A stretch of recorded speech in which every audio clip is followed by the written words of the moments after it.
আরে ভাই, একে যদি না ধরেন আপনার ঈমান থাকবেন না, বেঈমান হয়ে যাবেন। আরে একে ধরার পরে আগে জেলখানা দেওয়া ফরজ। আর যদি ইসলামী খিলাফত থাকে, যদি রাষ্ট্র থাকে, তো আগে ধরে তাকে তওবা করতে বলতে হবে। তওবা যদি না করে তাকে মৃত্যুদণ্ড দিতে হবে, নচেত ঈমানই থাকবে না। তো আমরা এই কথা বলি যে পীর ধরা ফরজ মানে 100% ফরজ। কেন? পীর ধরা পরে যা করা ফরজ তাই করা ফরজ। মানে চোরকে ধরা পরে যা করা ফরজ, পীরকে ধরে তাই করাই ফরজ। এটাই সত্য কথা, পীর ধরা ফরজ আমরাও মনে করি। একটা বই আপনাকে দেখাবো, কয়েকটা বই নিয়ে এসেছি, বাংলাদেশ থেকে কিনেছি, টাকা দিয়ে কিনেছি। মাইনুল ভাই বাড়িতে বসে পড়েছি, নোট করেছি আজকে সকালবেলাতে। বইটা হচ্ছে চরমনায় পীর সাহেবের একটা রচনা বলি। ভাই বললে রাগ করবেন? ভাই কষ্ট করে টাকা দিয়ে আমি পড়েছি। ভাই পড়েছি কিসের জন্য? বলার জন্য তো নাকি? আর এখন যদি বলেন না বললে ফিতনা হবে, তো বই বিক্রি করলে ফিতনা হয় না? তা আমি তো পড়েছি, আমি তো বলবো রে বেটা। বইটা একটা অধ্যায় খুলবেন, আশেকে মাসুক। এই বইটার আশেকে মাসুক একটা পৃষ্ঠা নাম্বার 35 খুলবেন। কত নম্বর পৃষ্ঠা? 35 নম্বর পৃষ্ঠা। এখানে দুটো জিনিস খণ্ডন করব। এক, আমাদের শেখ আব্দুর রাজ্জাক বিন ইউসুফ হাফেজাহুল্লাহ, তিনি একটা আলোচনাতে একটা জিনিসকে তাগিদ দিতে গিয়ে বলেছিলেন যে মানুষের পেশাব এতটাই ভয়ঙ্কর, যদি একটা ফোঁটা যদি পড়ে যায় তাহলে ওই সালাত আর হবে না, যদি পোশাকে পড়ে যায়। উদাহরণস্বরূপ তাগিদ দিতে গিয়ে বলেছে, কোনো ব্যক্তি যদি গাভীর এক বালতি পেশাবের মধ্যে নিজের চাদরটাকে চুবিয়ে নেয়, তারপর যে সালাত আদায় করে, সালাত বাতিল হবে না। এই নিয়ে ইউটিউবে দেখছি অনেক রকমের অভিযোগ, এমনকি কাফের শুদ্ধ ফতোয়া চলে এসেছে এর জন্য। তো ভাই একটু আমরা দেখি পীর সাহেব কি বলে। বইটার নাম কি বললাম? আল্লামা সৈয়দ মোহাম্মদ ইসহাক রাহিমাহুল্লাহ রচনা বলি, 2য় খণ্ড। এর মধ্যে একটা অধ্যায় আছে আশেকে মাসুক বা এক্সকে এলাহি। পৃষ্ঠা নাম্বার 35। কি লিখছেন দেখেন, কি লিখছেন? পীরের কাছে কেন বায়াত হবেন আর পীরকে কেমন ভাবে মানতে হবে। শেখ পাশে আছে, আমি দেখিয়ে যারা জুম করতে চান জুম করে নিতে পারেন। লিখছেন দেখেন, পীর সাহেব কেবলা যখন যে আদেশ করিবেন তাহাতে কোনো প্রকার কিলোকাল মানে হচ্ছে আপত্তি, কিলোকাল না করিয়া অর্থাৎ নিরাপত্তিতে তাহা করিতে তাকিবেন মানে থাকিবেন। হাফেজ রাহিমাহুল্লাহ তিনি বলেছেন, কি বলেছেন? কামেল পীরের আদেশ পাইলে নাপাক শারাব মানে মদ। কি বললাম? কামেল পীরের আদেশ পাইলে নাপাক শারাব দ্বারা যাই নামাজ রাঙিয়ে মানে রঙিল করিয়া তাহাতে নামাজ পড়ো। অর্থাৎ শরীয়তে কামেল পীর সাহেব যদি এমন কোন হুকুম দেন যা প্রকাশ্য শরীয়তের খেলাফ হয়, তবুও তুমি তাহা নিরাপত্তিতে আদায় করিবে, কেননা তিনি রাস্তা সব তৈরি করিয়াছেন, তিনি তাহার উঁচু নিচু অর্থাৎ ভালো মন্দ সব চেনেন। কম বুঝেন ধরুন জাহের ভাবে যদিও তুমি উহা শরীয়তের খেলাফ দেখো, কিন্তু মূলে তা খেলাফ নহে। কিছু বুঝতে পারলেন? বলেন জোরে বলেন নাউজুবিল্লাহ মিন জালিক। ভাই আব্দুর রাজ্জাক বিন হাফেজাহুল্লাহ পরে আপত্তি যে তিনি কি বলেছেন, যে গরুর যদি এক বালতি পানি থাকে মানে পেশাব থাকে, নিজের চাদর যদি চুবিয়ে যদি নামাজ আদায় করে, নামাজ এটা নষ্ট হবে না, বরং তিনি এটা মাসালা দেননি, এটা কি করেছিলেন? তাগিদ দিয়েছিলেন। ভাই এই তাগিদ কি আপনাদের কিতাবে নাই? আপনাদের কিতাবে আছে বেহেশতের জেওয়াদ 6 নম্বর খণ্ড। স্পষ্টভাবে তালাক অধ্যায়ের কাছে এসে আলোচনা করে, সালাত অধ্যায়ের কাছে আলোচনা করতে এসে তিনি লিখছেন, আশরাফ আলী থানভী তিনি বলছেন যে একজন মেয়ে ততক্ষণ পর্যন্ত সালাত আদায় করবে কতক্ষণ দেখছে একটা সন্তান অর্ধেক অলরেডি প্রসাব হয়ে গেছে আর অর্ধেক ভেতরে আছে, এমন সময় যদি আজান পড়ে তো ওই মেয়ের জন্য নামাজ পড়তে হবে, এটা বাধ্য। তো ভাই বলুন তো, এটা কি তিনি বুঝিয়েছেন আসলে যে ওই সময়তে নামাজ পড়তে হবে? জি না। মানে কি বুঝিয়েছেন? তাগিদ। ঠিক আব্দুর রাজ্জাক বিন ইউসুফ হাফেজাহুল্লাহ তিনিও তাগিদ দিয়েছেন যে মানুষের পেশাব এতটাই খারাপ যে এক ফোঁটা যদি পড়ে যায়, আপনি যদি জেনে যান আর সালাত হবে না। এটা উদাহরণ দিয়েছিলেন গরুর পেশাব দিয়ে।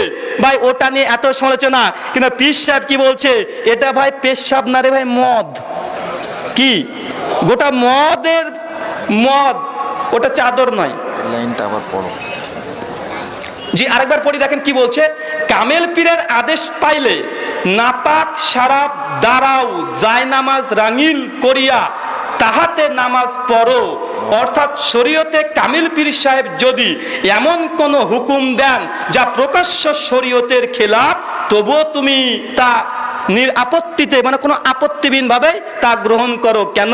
তুমি দেখছো পীর সাহেব কি করছে, এটা বলছে জাহের ভাবে মনে হচ্ছে যে না এটা তো শরীয়তের খিলাফ, কিন্তু ভেতর আসলে খিলাফ না। ভাই বলেন তো, এরকম যদি কেউ বিশ্বাস করে, এরকম পীর ভাইকে কি করা উচিত? ধরা উচিত কি উচিত নয়? বলেন, ধরা উচিত নয়? আরে ভাই আমরা বলি আগে ধরা উচিত, ধরে একটু আগে যা বলেছি ওটা করা উচিত। ভাই আমাদের প্রতি অভিযোগ, তার চেয়ে খারাপ কথা লেখা আছে না নেই? ভাই ওটা তো আব্দুর রাজ্জাক বিন ইউসুফ হাফিজাহুল্লাহ, তিনি বলছেন চাদর, তুমি বলেছো জায়নামাজ, তিনি বলছেন গরুর কি প্রস্রাব, তুমি বলেছো মদ।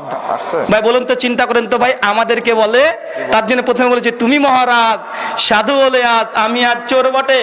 ভাই তুমি কাচের ঘরে বাস করে লোহার ঘরে ঢেল ছুড়ো, তোমার কাচের ঘর চূর্ণ বিচূর্ণ হয়ে যাবে।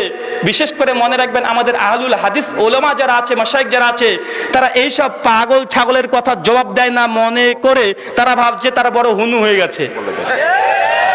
তারা ভাবছে কি না কি, যে আমাদের জবাব দেয় না, যেখানে যাই তারা অভিযোগ করছে আমাদের শাক অভিযোগ দেয় না, তার জন্য তারা ভাবছে কি না কি।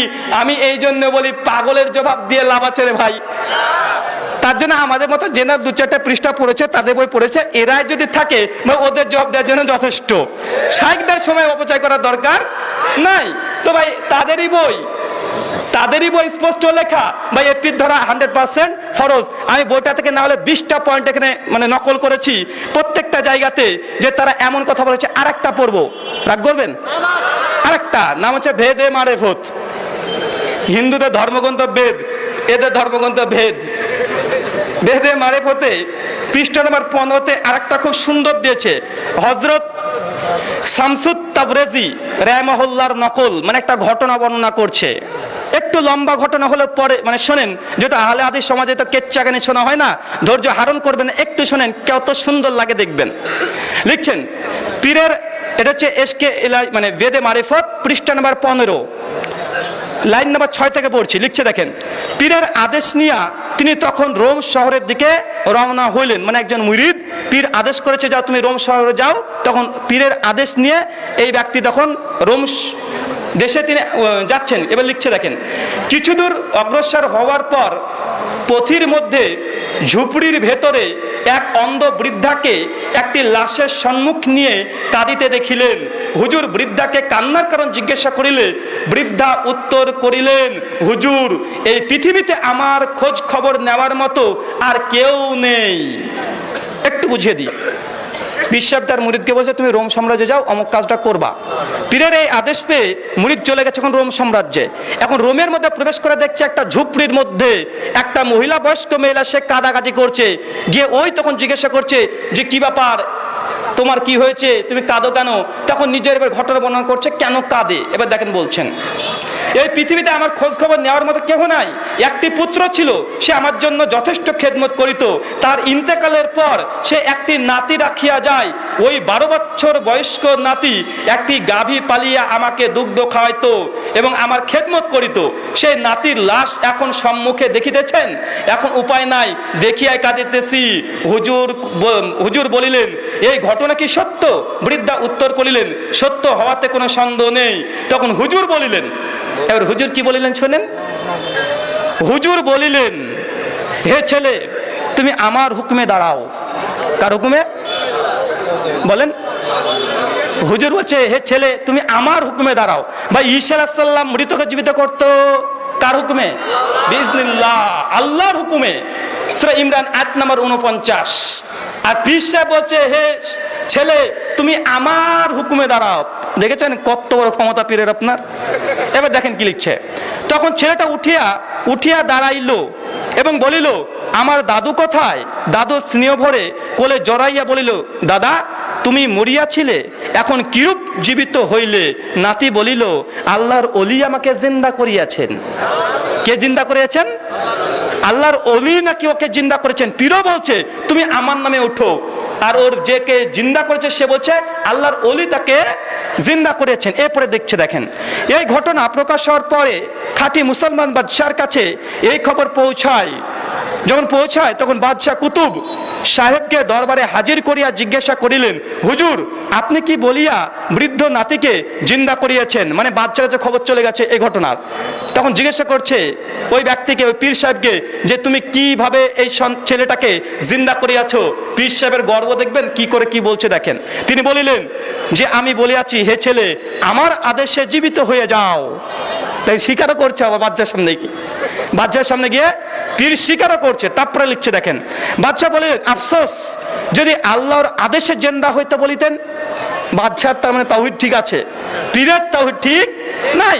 এবার দেখেন কি বলছে, কুতুব সাহেব উত্তর করিলেন, মাবুদের কাছে আবার কি জিজ্ঞাসা করিব? মানে আল্লাহর কাছে আমি কি জিজ্ঞাসা করিব? তার আন্দাজ নাই।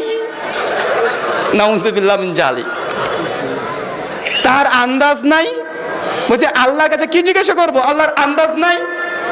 নাউজুবিল্লাহ মিন জালিক। তারপরে কি লিখছে দেখেন শেষ লাইনটা, এই বৃদ্ধার একটি মাত্র পুত্র ছিল, তাহাও নিয়েছে। মানে আল্লাহ প্রতিবার অভিযোগ, আল্লাহর আন্দাজ নাই। এই মেয়েটার একটাই শুধুমাত্র নাতি ছিল 12 বছর, সে দেখভাল করতো, আল্লাহ তাকে মেরে ফেললো, আল্লাহর আন্দাজ নাই। নাউজুবিল্লাহ। তারপর লিখছে দেখেন, বাকি ছিল এই নাতিটি যে গাভী পালন করিয়া কোনরূপ জিন্দেগি গুজরান করিত, মানে জীবনটা অতিবাহিত করত, এখন এটিও নিয়ে গেল।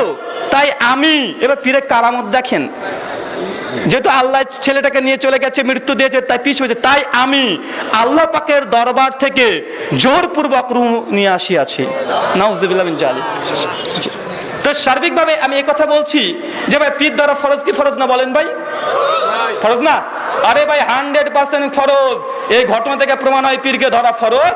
তারপরে যদি ইসলামী রাষ্ট্র হয় তাকে প্রথমে তওবা করার সুযোগ দিতে হবে, নচেত তাকে একদম ঝুলিয়ে দেওয়া ফরজ।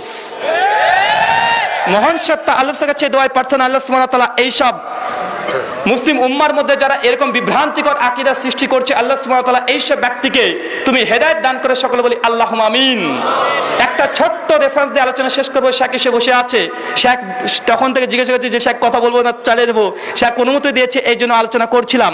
তো যাই হোক, এই ঘটনাটা কোথায় পাবেন জানেন? যেটা আমি এই চরমনায় পীর সাহেবের বই থেকে দেখালাম, এই ঘটনাটা পেয়ে যাবেন বাইবেল খুলবেন। কোথায় ভাই? Bible, gospel of look, new testament, যেটা খ্রিস্টানরা ইনজিল মনে করে, 7 অধ্যায় 11 থেকে 20 নম্বর অনুচ্ছেদ বই দেখেন, ঘটনাটা মজুদ আছে।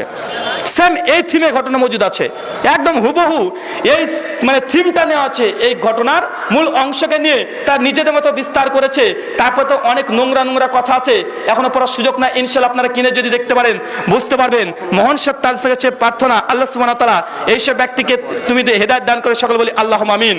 আল্লাহ সুবহানাহু কাছে এই দোয়া, এই প্রার্থনা, আল্লাহ সুবহানাহু ওয়া তাআলা আমাদের বিরুদ্ধে যারা কুটু মন্তব্য করছে, আল্লাহ সুবহানাহু ওয়া তাআলা এদেরকে তুমি হেদায়েত দান করো, সকল বলি আল্লাহুম্মা আমিন। এই দাওয়া, এই দোয়া রেখে আজকের মতো আলোচনা শেষ করলাম। সুবহানাকা আল্লাহুম্মা ওয়া বিহামদিকা আশহাদু আল্লা ইলাহা ইল্লা আনতা আস্তাগফিরুকা ওয়া আতুবু ইলাইকা। আসসালামু আলাইকুম ওয়া রাহমাতুল্লাহি ওয়া বারাকাতুহু।